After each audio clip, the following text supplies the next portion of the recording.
नमस्कार दोस्तों, मैं जितेंद्र शर्मा फिर से आपके बीच नए सेशन नए टॉपिक के साथ हाजिर हूँ। मैं अपन प्रीवियस क्लास में अभी अपन ने जस्ट डिस्कस किया था, हीट एंड टेम्परेचर की बात कर रहे थे। उसमें मैंने हीट की क्लास ली, अभी क्लास लिया था प्रीवियस में। उसमें मैंने बताया था उष्मा क्या होता, उष्मा का संचरण की बात किया था, उष्मा अवस्था की बात की थी मैंने। अब नेक्स्ट पॉइंट जो बात करेंगे अपन, वो बात होगा अवस्था की बात करेंगे अपन, ठीक है ना। अवस्था परिवर्तन की बात करेंगे और गुप्त उष्मा की बात करेंगे। उष्माधारिता की भी बात मैंने कर लिया था और विशिष्ट उष्मा की भी बात मैंने कर लिया था। अब अपन डिस्कस करेंगे, वो मेन पॉइंट होगा अवस्था परिवर्तन और गुप्त उष्मा की बात होगी। ये एक छोटा सा टॉपिक है जो सबसे मोस्ट इंपोर्टेंट टॉपिक माना जाता है, इनसे भी क्वेश्चन पूछे जाते हैं पेपरों में। तो फर्स्ट ऑफ ऑल अपन जो डिस्कस करेंगे वो होगा आज के नए टॉपिक में, वो अवस्था परिवर्तन की होगी। किसकी होगी? अवस्था परिवर्तन। अवस्था परिवर्तन व गुप्त उष्मा।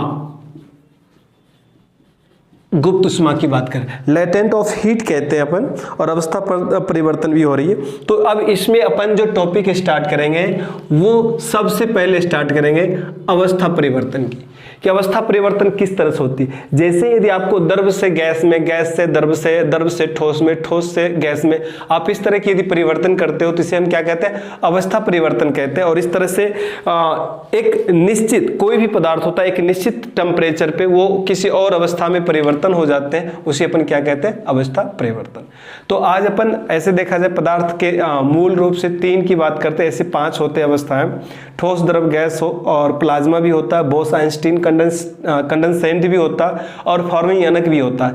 पदार्थ की 4 अवस्थाएं होती है, लेकिन यहाँ पे उष्मा की बात करेंगे तो अपन उष्मा में अपन पदार्थ की 3 अवस्थाओं की ही बात करेंगे, ठोस, द्रव और गैस। ठोस द्रव में भी बदल सकता है, ठोस गैस का भी रूप ले सकता है, द्रव ठोस में बदल सकता है, द्रव गैस का भी रूप ले सकता है, गैस ठोस में बदल सकता है, द्रव में बदल। इस तरह की अवस्थाएं परिवर्तन होते रहती है। आज हम उसी की डिस्कस कर रहे हैं, जिसे क्या कहते हैं? अवस्था परिवर्तन। तो चलिए दोस्तों, सबसे पहले अपन बात करेंगे अवस्था परिवर्तन में, कि अवस्था परिवर्तन कहते किसको?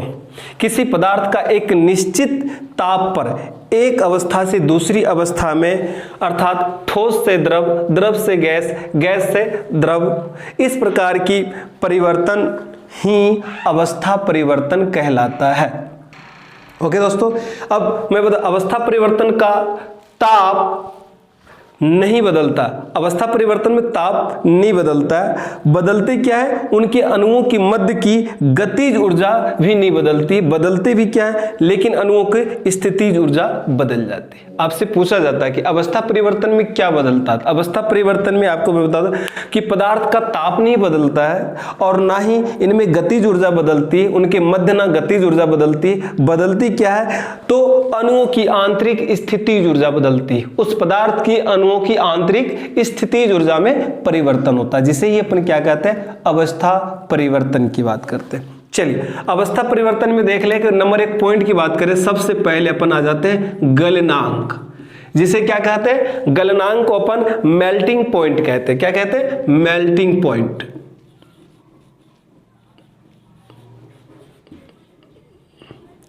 मेल्टिंग पॉइंट की बात करेंगे, गलन की अवस्था की बात करते हैं। जब निश्चित ताप पर कोई ठोस द्रव अवस्था में बदल जाता है तो उसे हम कहते हैं गलन। क्या कहते हैं? गलन। तथा जिस निश्चित ताप पर ठोस गलनांक में ठोस द्रव में बदल जाता है उसे क्या कहते हैं? गलनांक कहते हैं। दोबारा मैं रिपीट कर दूं दोस्तों आपसे कि निश्चित ताप पर ठोस का द्रव में बदलना गलन कहलाता है, तथा इस निश्चित ताप को अपन क्या कहते हैं? गलनांक। ठोस का गलनांक बिंदु कहते हैं। ठोस का गलनांक बिंदु कहते हैं, ठीक है ना। गलनांक का विभिन्न प्रकार के राशियों पर प्रभाव होती है। जैसे अपन बात करें गलनांक का दाब का प्रभाव, गलनांक का दाब के ऊपर क्या प्रभाव है? वे पदार्थ जो पिघलने से संकुचित होते हैं उन पर दाब बढ़ाने से पिघलने पर प्रसारित होने की क्षमता से गलन कम हो जाती है। चलिए फिर से दोबारा मैं बात कर लूं कि यदि हम दाब बढ़ाते हैं तो उनका गलनांक बढ़ जाता। सिंपल शॉर्ट में बात करें, वे पदार्थ जो पिघलने पर संकुचित होते हैं उन पर दाब बढ़ाने से उनका गलनांक कम हो जाता है। क्या हो जाता है? कम हो जाता है। जैसे अपन आइस की बात करें, बर्फ की बात करें, ढलवा लोहा की बात करें, बिस्मत की बात करें आदि, वे पदार्थ जो पिघलने पर क्या होते हैं? प्रसारित होते हैं। उन पर दाब बढ़ाने से उनका गलनांक बढ़ जाता है। ठीक है ना। गलनांक पर अशुद्धि का भी प्रभाव पड़ता है। सामान्यतः अशुद्धि मिलाने से गलनांक कम हो जाता है। जैसे 0 डिग्री सेल्सियस पर बात करें, किस पे बात करें? 0 डिग्री सेल्सियस पर बात करें, पिघलती बर्फ में कुछ नमक या सोडा मिला दिया जाए तो बर्फ का गलनांक 0 डिग्री से घटकर -22 डिग्री सेल्सियस तक कम हो जाता है। क्या हो जाता है? 0 डिग्री से घटकर -22 डिग्री सेल्सियस तक कम हो जाता है। ये गलनांक पर अशुद्धि का प्रभाव की बात क्या मैंने आपसे पूछ भी लिया जाता है कि यदि बर्फ का गलनांक 0 डिग्री है और उसमें कुछ अशुद्धि मिला दिया जाए तो गलनांक घटकर मान क्या हो जाएगा? ऑप्शन आपके पास आते हैं, वहां पे एक ऑप्शन और भी मिलेगा कि घटकर मान 0 डिग्री से घटकर -22 डिग्री सेल्सियस तक कम हो जाता है। तो ये गलनांक की बात कर दी। ठीक है ना। जिस नियत ताप पर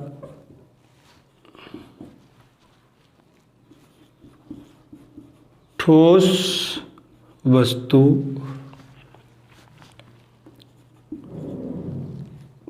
द्रव अवस्था में ठोस वस्तु द्रव अवस्था में बदल जाता है तो उसे उस वस्तु का उस ठोस वस्तु का गलनांक कहते हैं। क्या कहते हैं दोस्तों? गलनांक कहते हैं। ठीक है ना। जैसे आपसे पूछ लिया जाए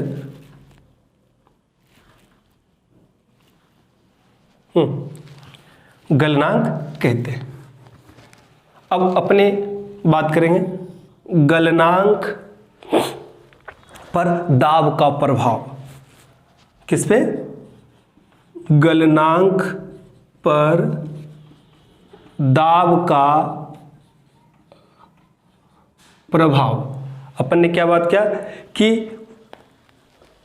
दाब बढ़ाने से उनका गलनांक कम हो जाता है। जैसे अपन ने बात कर ली वे पदार्थ जो पिघलने से संकुचित होते हैं उन पर दाब बढ़ाने से उनका गलनांक क्या हो जाता है? कम हो जाता है। जैसे अपन ने बात किया बर्फ की बात कर लिया, ढलवा लोहा की बात कर लिया, बिस्मत की बात कर ली आदि, वे सभी ऐसे पदार्थ हैं जिनके पिघलने पर क्या होते हैं? पदार्थ प्रसारित हो जाते हैं और उन पर दाब बढ़ाने से उनका गलनांक कम हो जाता है। जैसे शुद्ध बर्फ का गलनांक की बात करें,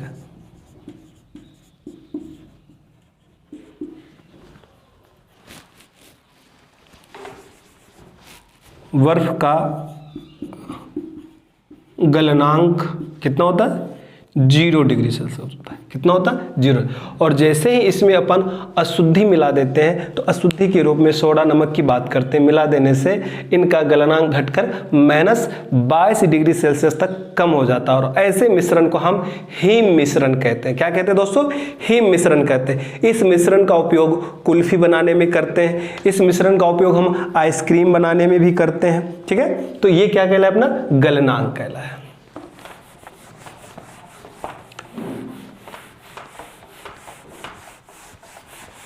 उसी तरह से अब बात करेंगे अपन हिमांक की बात करेंगे। हिमांक मीन्स फ्रीजिंग पॉइंट की बात करेंगे। किसकी बात करेंगे? हिमांक को हम क्या कहते हैं? फ्रीजिंग पॉइंट कहते हैं। हाँ, जिस निश्चित ताप पर द्रव का ठोस में बदलना हो वो क्या कहलाता है? हाँ सॉरी, निश्चित ताप पर द्रव का ठोस में बदलना क्या कहलाता है? हिमीकरण कहलाता है। क्या कहलाता है? हिमीकरण। तथा इस निश्चित ताप को ही क्या कहते हैं? द्रव का हिमांक कहते हैं। आपसे कोई पूछ लिया जाए कि हिमांक किसे कहते हैं तो द्रव का ठोस में बदलना। जिस नियत ताप पर द्रव वस्तु ठोस अवस्था में बदल रहा वो नियत ताप क्या कहलाएगा? अपना हिमांक कहलाता है। जैसे अपन बात कर ले यहाँ पे हिमांक की बात, शुद्ध जल का हिमांक 0 डिग्री सेल्सियस होता है। क्या होता है? 0 डिग्री सेल्सियस होता है। ठीक है ना। इसी तरह से अपन इसमें भी एक पॉइंट आता है कि हमेशा गलनांक एवं हिमांक की जो बात करते हैं वो क्या होते हैं? बराबर होते हैं। गलनांक और हिमांक प्रायः हमेशा बराबर होते हैं। तो ये भी ध्यान रखना है कि गलनांक एवं हिमांक प्रायः बराबर होते हैं। क्या होते हैं? बराबर होते हैं। अब बात करेंगे अपन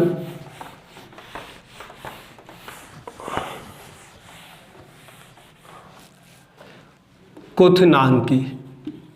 क्वथनांक जिसको कहते हैं बॉइलिंग पॉइंट। क्या कहते हैं दोस्तों? बॉइलिंग पॉइंट कहते हैं इसको। क्वथनांक बिंदु की बात कर लेंगे। क्वथनांक जिस नियत ताप पर कोई द्रव का वाष्प में बदलना हो या गैस में बदलना हो वो क्या कहलाता है? वो कहलाता अपना क्वथनांक। क्या कहलाता? क्वथनांक। जिस नियत ताप पर कोई द्रव अपन गैस में बदल रहे हैं या वाष्प में बदल रहे हैं तो वो क्या कहलाएगा? क्वथनांक कहेगा। जैसे पानी की बात कर ले, पानी का क्वथनांक पूछ लिया जाए तो 100 डिग्री सेल्सियस होती है। कितनी होती है? 100 डिग्री सेल्सियस की बात करते हैं। तो जिस नियत ताप पर द्रव गैस या वाष्प में बदल जाता है उस निश्चित ताप को द्रव का क्वथनांक कहते हैं। क्या कहते हैं दोस्तों? क्वथनांक कहते हैं। जैसे पानी का क्वथनांक की बात करें, पानी का क्वथनांक 100 डिग्री सेल्सियस होता है। कितने होते हैं? 100 डिग्री सेल्सियस। इनके ऊपर भी बता दो क्वथनांक पर दाब का प्रभाव क्या पड़ता है। यानी क्वथनांक हो रही है और उस पर दाब डाल दे तो क्या प्रभाव? घटेगी क्वथनांक का मान या बढ़ेगा?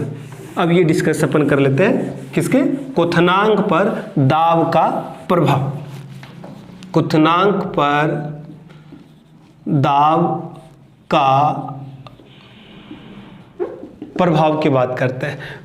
जैसे कि दाब बढ़ाने से द्रव का क्वथनांक क्या होगा? बढ़ जाता है। आपसे पूछा जाता है कभी कभी कि दाब बढ़ाने से द्रव का क्वथनांक क्या होता है? ऑप्शन आती है बढ़ जाता है, घट जाता है, अपरिवर्तित होता है या इनमें से कोई नहीं। तो आपको क्या बताना कि दाब बढ़ाने से द्रव का क्वथनांक क्या होता है? बढ़ता है। ठीक है ना। क्वथनांक क्या होता है? बढ़ता है। कब?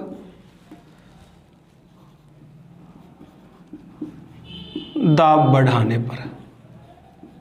किस पर? द्रव पर। किस पर? द्रव पर। दाब बढ़ाने पर द्रव का क्वथनांक क्या होता है? बढ़ जाता है। ठीक है। एक ये क्वेश्चन आ जाते हैं, मोस्ट इंपोर्टेंट, हमेशा आएगा। घटता है, बढ़ता है, क्या होता है इसके बारे में। दूसरा क्वेश्चन आ जाता है क्वथनांक पर अशुद्धि का प्रभाव। क्वथनांक पर अशुद्धि का प्रभाव। अशुद्धि मिलाने से भी द्रव का क्वथनांक क्या होता है? बढ़ जाता है। अशुद्धि मिलाने से भी अशुद्धि मिलाने पर भी द्रव का क्वथनांक क्या होता है? बढ़ता है। ये सब मोस्ट इंपोर्टेंट पॉइंट है जो हमेशा पेपर को टच करते हैं और ये हमेशा ऐसे क्वेश्चंस बनकर आते रहते हैं पेपर में। चलो दोस्तों, आज अपन ने बात कर लिया अवस्था परिवर्तन की। अब बात करेंगे हम गुप्त ऊष्मा की बात करेंगे। किसकी बात करेंगे? गुप्त ऊष्मा की बात करेंगे कि गुप्त ऊष्मा किसे कहते हैं। अवस्था परिवर्तन में बता दिया कि जिस नियत ताप पर कोई ठोस वस्तु द्रव अवस्था में कोई द्रव वस्तु, गैस अवस्था में कोई गैस, या इस तरह से एक अवस्था से एक स्थान से दूसरे अवस्था में या एक अवस्था से दूसरे अवस्थान में परिवर्तन होते रहते हैं, उसे क्या कहते हैं? अवस्था परिवर्तन कहलाता है। अवस्था परिवर्तन में क्या होता है? पदार्थ के अंदर गतिज ऊर्जा का परिवर्तन नहीं होता है और ना ही उनके ताप का परिवर्तन होता। परिवर्तन किसके होते हैं? उनके आंतरिक अणुओं की स्थितिज ऊर्जा का परिवर्तन होता है, उसे क्या कहते हैं अपन? अवस्था का परिवर्तन। फॉर एग्जाम्पल के तौर पर अपन ने बात किया, पहला क्या लिया था? गलनांक की बात की थी अपन ने। किसकी बात की थी दोस्तों? गलनांक की। कि गलनांक, तो गलनांक बता दिया कि जिस नियत ताप पर, क्या बताया था? कि जिस नियत ताप पर कोई ठोस वस्तु द्रव अवस्था में बदल जाता है तो उसे उस निश्चित ताप का ठोस का क्या कहलाता है?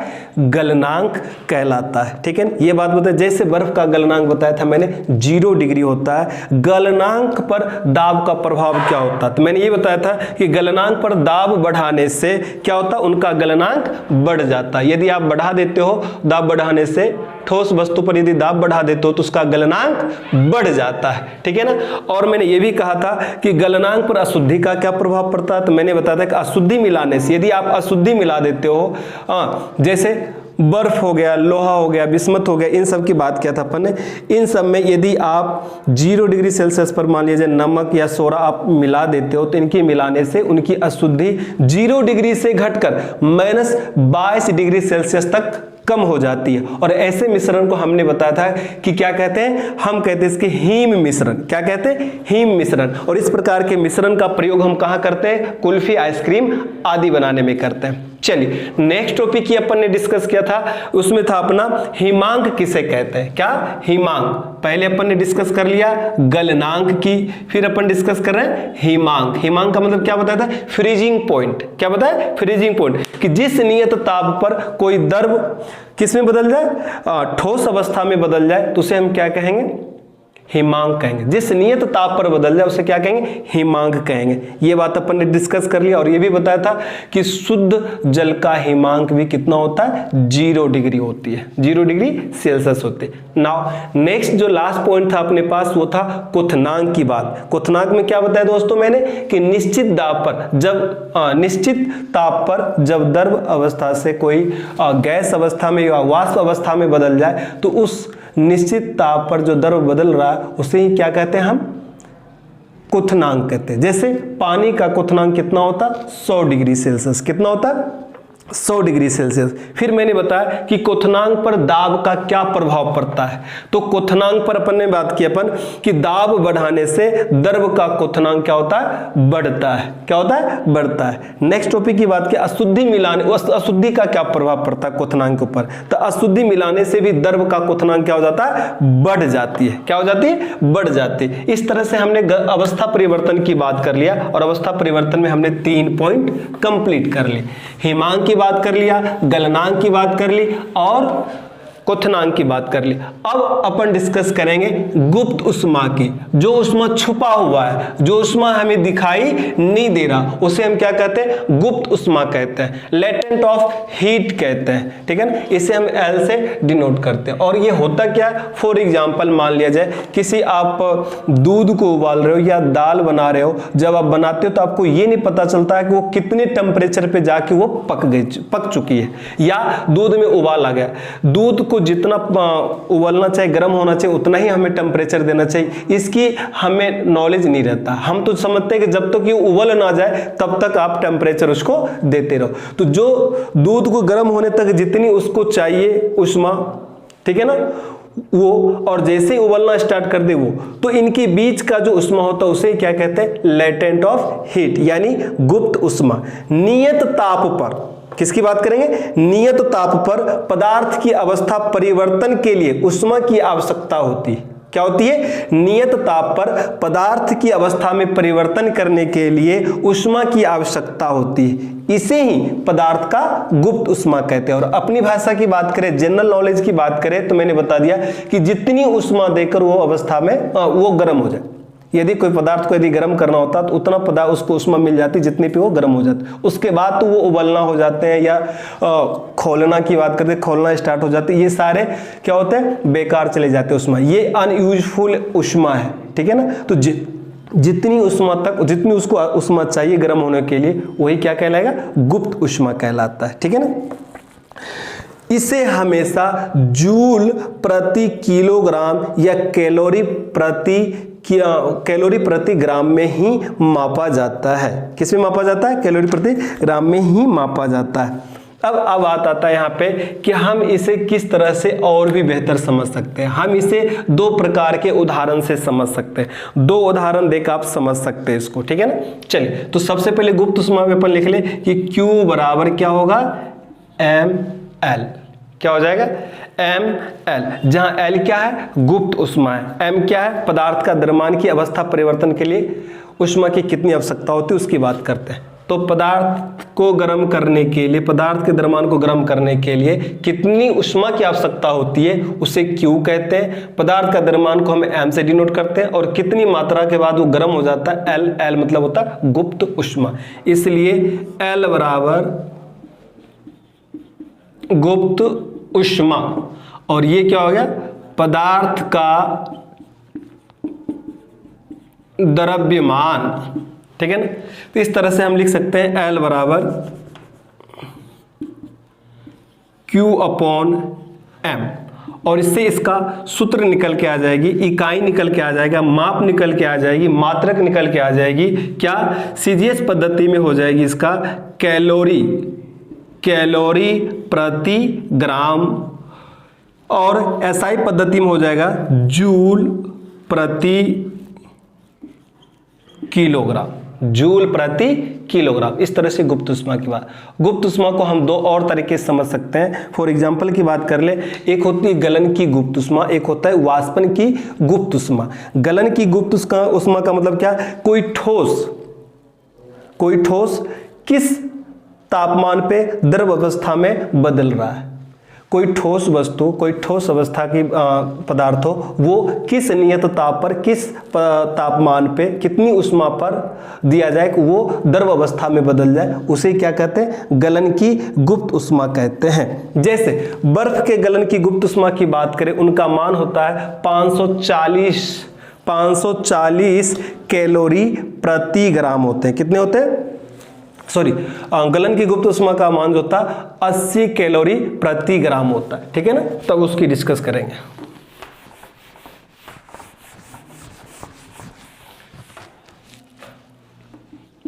गलन की गुप्त उष्मा, जैसे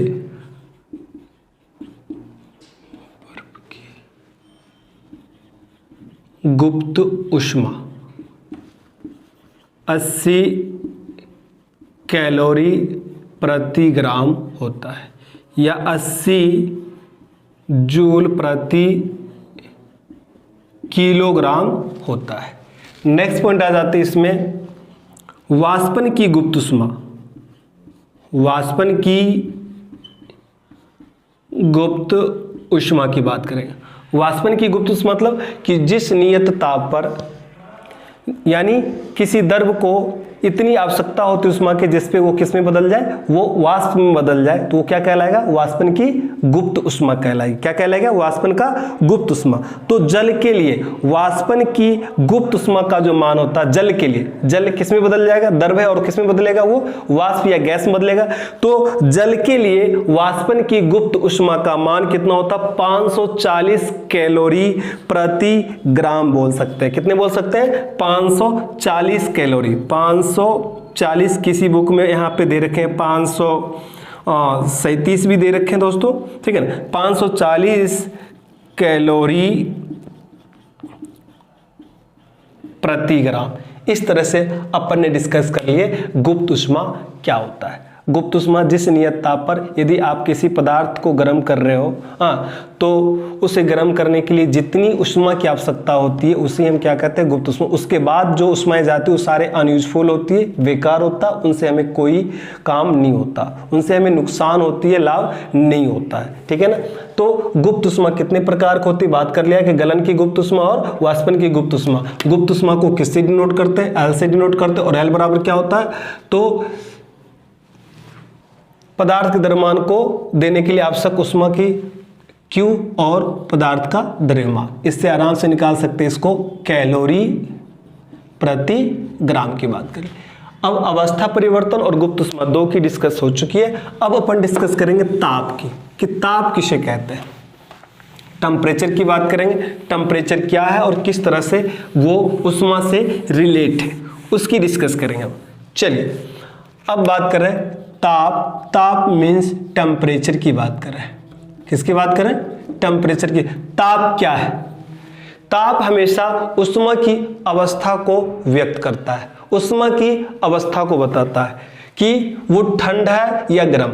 वो ऊष्मा हमेशा भौतिक परिस्थिति की भौतिक अवस्थाओं को व्यक्त करता है। टेम्परेचर हमेशा है जो होती है वो हमें एज ए प्रैक्टिकल कहते हैं, व्यवहारिक ज्ञान को प्रदर्शित करता है। तो ये दोनों में अंतर है। ऊष्मा भौतिक अवस्थाओं को व्यक्त करता है, जबकि ताप हमें व्यवहारिक अवस्थाओं को व्यक्त करता है। जब तक हम किसी एक दूसरे को वस्तु को टच नहीं करेंगे तब तक मुझे ये नहीं पता चलेगा कि वस्तु गर्म है या ठंडा।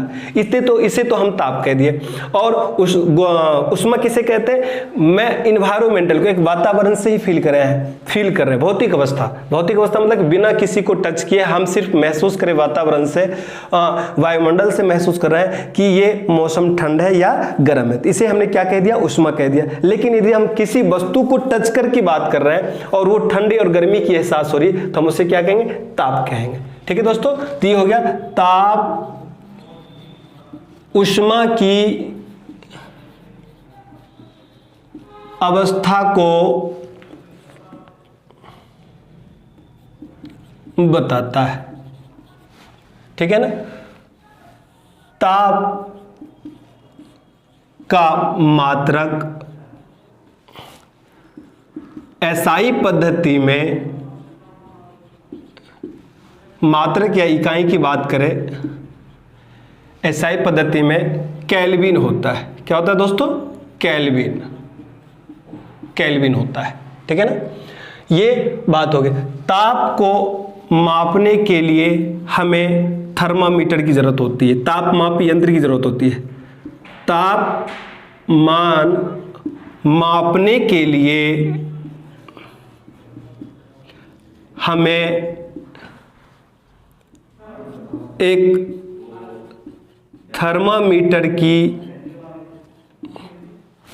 थर्मामीटर मापी यंत्र, थर्मामीटर जिसको तापमापी कहते हैं, तापमापी यंत्र का प्रयोग करते हैं। और ये थर्मामीटर में क्या होता है, किस प्रकार के तरल पदार्थ होते हैं? तो थर्मामीटर में एक तरल पदार्थ के रूप में पारा या एल्कोहल का प्रयोग किया जाता है। दोस्तों किसका प्रयोग किया जाता है? पारा या एल्कोहल का प्रयोग किया जाता है। चलिए दोस्तों अब उसकी अपन बात करें।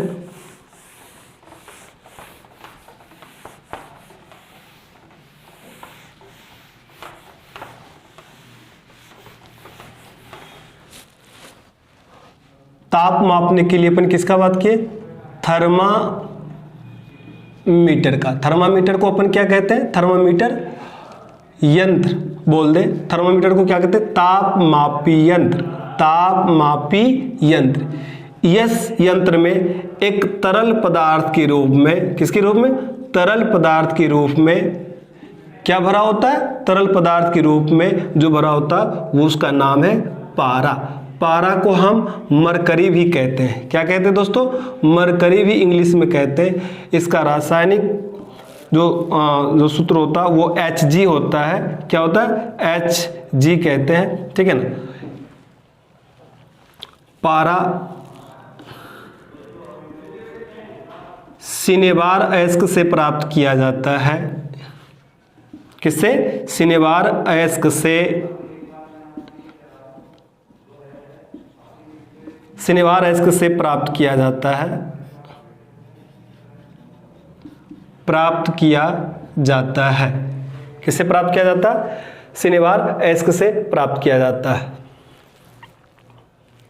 या इसका दूसरा नाम क्विक सिल्वर भी होता है। क्या होता है दोस्तों? क्विक सिल्वर भी। हम पारा को मरकरी के नाम से भी जानते हैं, Hg भी लिखा हो सकता है और क्विक सिल्वर भी आता है। ठीक है ना? अब तरल पदार्थ के रूप में पारा भरा होता है। पारा क्यों? क्योंकि पारा का ऊष्मीय प्रसार गुणांक बहुत ही अच्छा होता है, ये ऊष्मा के अच्छे सर्वोत्तम सुचालक माने जाते हैं, इसीलिए हम पारा का प्रयोग करते हैं। ये थर्मामीटर के आंतरिक कांच की दीवार से चिपकता नहीं, इसीलिए हम जब कभी किसी का थर्मामीटर से उनके टेम्परेचर नोट करते हैं तो ये आसानी से सुगमता से पाठ्यांक को हम नोट कर सकते हैं, अन्यथा हम आसानी से नोट नहीं कर सकते, ठीक है ना। इसीलिए हम किसका प्रयोग करते हैं? पारा का। पारा का जो गलनांक पॉइंट होता है वो -39 डिग्री सेल्सियस होता है। क्या होता है दोस्तों? 39 डिग्री सेल्सियस होता है, ठीक है ना। इसलिए हम तरल पदार्थ के रूप में पारा का प्रयोग करते हैं दोस्तों। पारा के अतिरिक्त हम तापमापी यंत्र में हम एल्कोहल का भी प्रयोग करते हैं दोस्तों। किसका प्रयोग करते हैं? एल्कोहल का भी प्रयोग करते हैं, ठीक है ना। एल्कोहल का में जो गलनांक बिंदु होता है वो -110 डिग्री सेल्सियस से लेकर -114 डिग्री सेल्सियस तक होता है, ठीक है ना। और लेकिन ये ऊष्मा के अच्छे सुचालक नहीं माने जाते, इसीलिए हम इनका बहुत ही कम प्रयोग करते हैं दोस्तों। चलिए, ये तो हो गए तापमापी में किसका प्रयोग? तरल पदार्थ का प्रयोग। अब बात करते हैं कि ताप मापने की पैमाने कितने होते हैं। तापमान मापने की पैमाने की बात करेंगे कि तापमान मापने का पैमाना क्या होता है। तापमान मापने के जो पैमाने होते हैं मुख्यतः 4 होते हैं। हम 4 पैमाने की बात करेंगे। तापमान मापने के पैमाने होते हैं। तापमान मापने के मुख्यतः कितने पैमाने? 4। पैमाना मीन्स स्केल, ठीक है ना। कौन कौन से? नंबर 1 ताप मापने के पैमाने। तापमान मापने के पैमाने कितने होते हैं? 4 होते हैं, ठीक है ना। तो नंबर 1 होता क्या होता है? नंबर 1 पॉइंट होता है डिग्री सेल्सियस। क्या? डिग्री सेल्सियस, या इसे हम डिग्री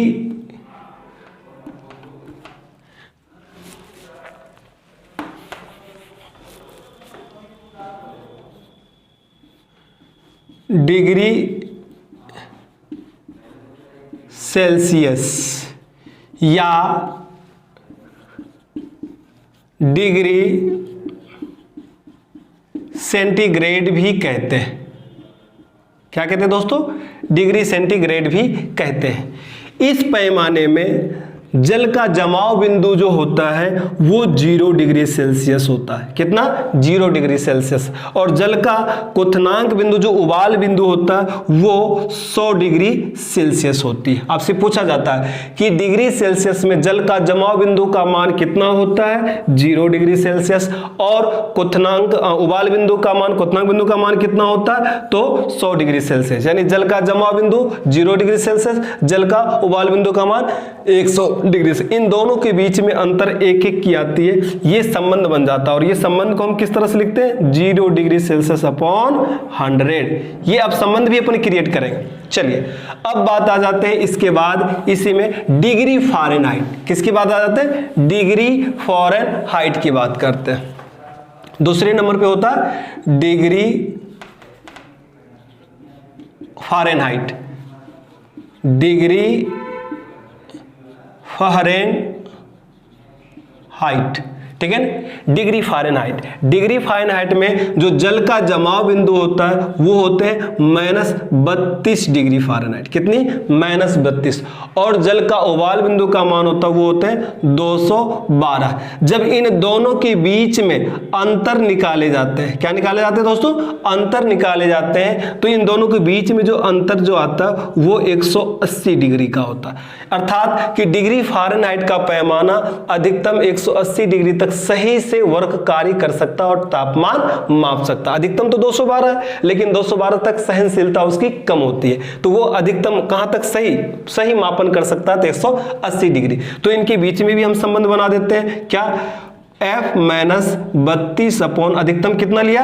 180। तो ये हो गया डिग्री फ़ारेनहाइट की बात। चलिए दोस्तों, अब अपन बात कर लेंगे तीसरा जो है पैमाना, वो है र्यूमर की बात करेंगे। किसकी बात करेंगे? डिग्री र्यूमर की बात करेंगे। Degree rumour. डिग्री र्यूमर में जो जल का जमाव बिंदु होता है वो कितने होते हैं 0 डिग्री, और जल का उबाल बिंदु का अधिकतम मान कितना होता है वो होता है 80 डिग्री की बात करते हैं। किसकी? 80 डिग्री की बात करते हैं। तो इस तरह से दोनों के बीच में एक एक का अंतर है, तो यहां पे लिखेंगे डिग्री र्यूमर अपॉन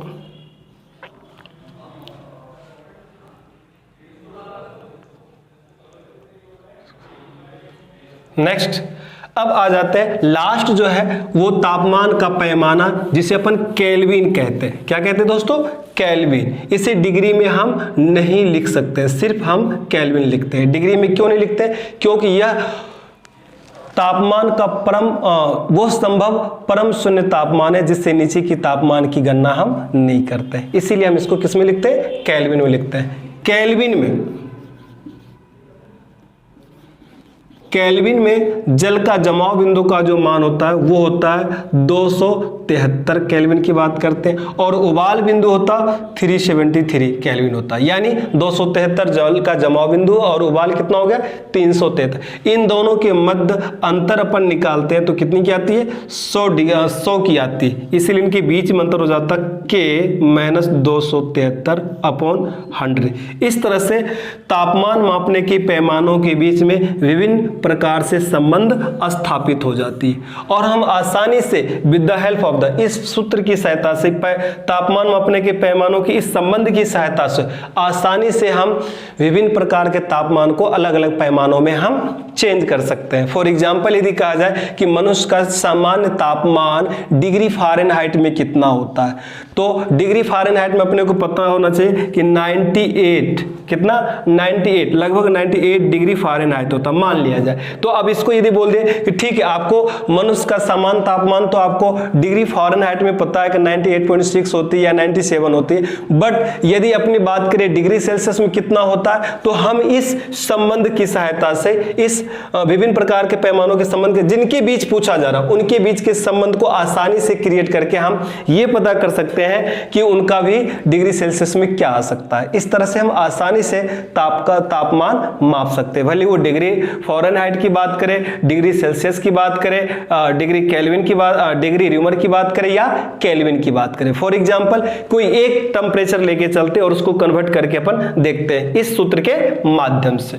चलिए दोस्तों अपन बात करेंगे सबसे पहले कि 50 डिग्री सेल्सियस को डिग्री फ़ारेनहाइट में बदले, ठीक है ना, में बदले। तो बदलने के लिए ना हमारे पास अभी यहां ना इस क्वेश्चन से लग रहा है र्यूमर की बात नहीं कर रहा और केल्विन की बात नहीं कर रहा है, तो किसकी बात कर रहा है? डिग्री सेल्सियस को डिग्री फ़ारेनहाइट में। इसका मतलब कि ये सूत्र कहां से कहां तक के बीच काम आएंगे, यहां से यहां तक के सूत्र को हम आसानी से उपयोग में ले सकते हैं। और इन सूत्र से हमें इस क्वेश्चन से हमें ये पता चल रहा है दिया हुआ किसका मान है, तो यहाँ पे डिग्री सेल्सियस का मान दे रखा है। कितना टेम्परेचर देख रहा है 50 डिग्री। तो हम इस सूत्र को यहाँ फिर से दोबारा लिखेंगे डिग्री सेल्सियस अपॉन 100 बराबर डिग्री फ़ारेनहाइट -32 अपॉन 180 की बात कर ले। तो यहाँ डिग्री सेल्सियस का मान कितना है 50, तो आप रख दो 50, यहाँ पे 100 डिग्री फ़ारेनहाइट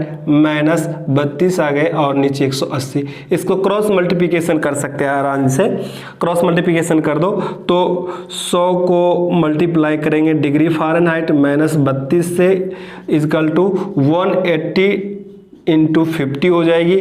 अब यहाँ पे देख रहे हैं तो 100 को एक बार आप डिग्री फ़ारेनहाइट से मल्टीप्लाई करो, फिर 32 से -32 से करोगे तो degree 100 degree Fahrenheit -3200 equal to 180 × 50 का मल्टीप्लाई करेंगे तो 9000 आ जाएगी। इस तरह से जो समान जाति के अंक हैं उन अंक को एक साइड ले जाना अपने को, ठीक है ना। तो यहाँ पे 100 डिग्री फ़ारेनहाइट बराबर यहाँ पे लिख सकते हैं 9000 अपॉन, इधर प्लस में है तो उधर जाते क्या हो जाएंगे, सॉरी इधर माइनस उधर क्या जाएंगे प्लस हो जाएंगे। तो इस 9000 और 3200 को आप ऐड कर दो, ठीक है ना। ऐड करने के बाद आ गया 12200 डिग्री 100 डिग्री फ़ारेनहाइट। आप डिग्री फ़ारेनहाइट आप यहाँ पे रख दो और 12200 को मल्टीप्लाई कर दो, डिवाइड कर दो 100 से, तो 0 0 यहाँ से कट गए, बचे कितने, तो डिग्री फ़ारेनहाइट बराबर आ गया 120, यानी 50 डिग्री सेल्सियस को अपन डिग्री फ़ारेनहाइट में चेंज किए तो तापमान कितने आ गए, 122, 122। इस तरह से आप किसी भी पैमाने में आप तापमान को आसानी से चेंज कर सकते हो।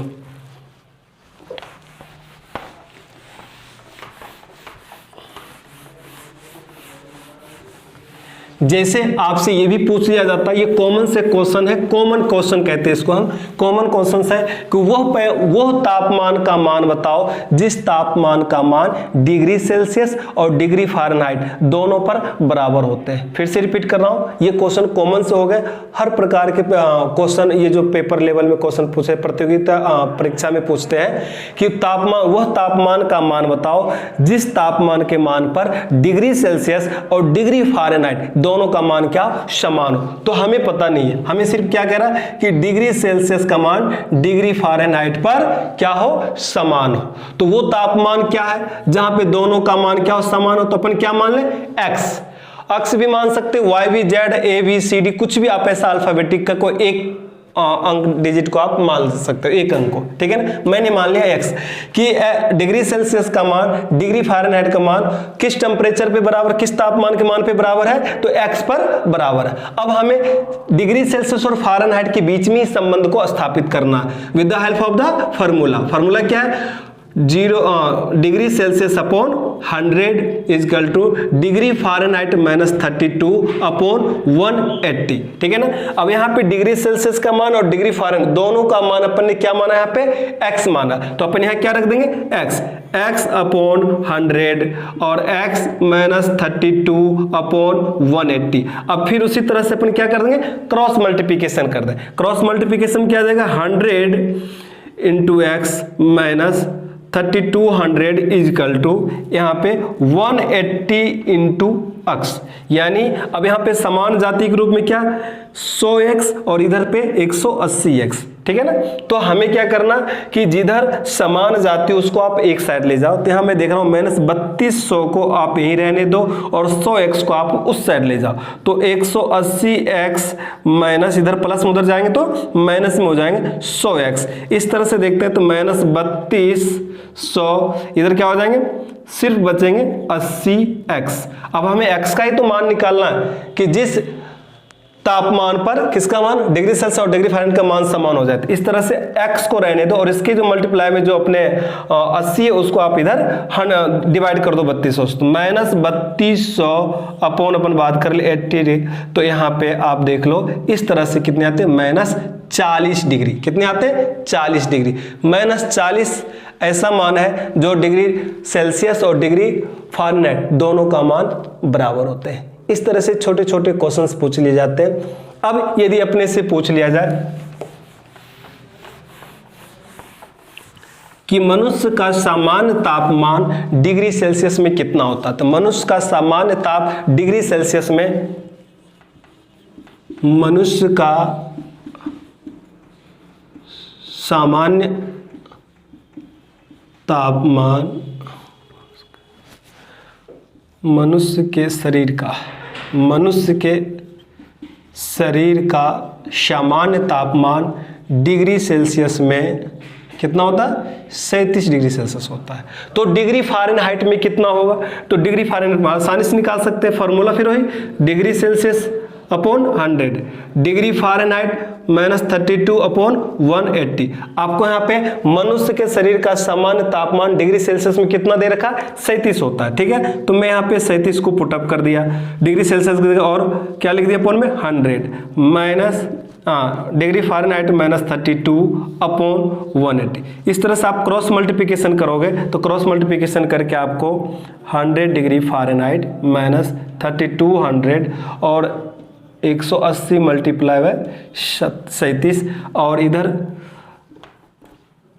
आगे। अब इसको 180 को मल्टीप्लाई कर दो किससे, 37 से कर दो। 37 से मल्टीप्लाई करने के बाद जो मान आती है जो हमें ज्ञात है वो कितने आ जाएंगे, लगभग 98.6 डिग्री फ़ारेनहाइट आ जाएंगे, ठीक है ना। इस तरह से अपन देख रहे हैं कि सामान्य तापमान डिग्री फ़ारेनहाइट में 98.6 भी ले सकते हैं, ठीक है ना। 98 भी दे रखा होता, आप कैलकुलेशन करके आसानी से निकाल सकते हो। उसी तरह से केल्विन में भी पूछ ले तो डिग्री फ़ारेनहाइट में तो हमने बात कर लिया 98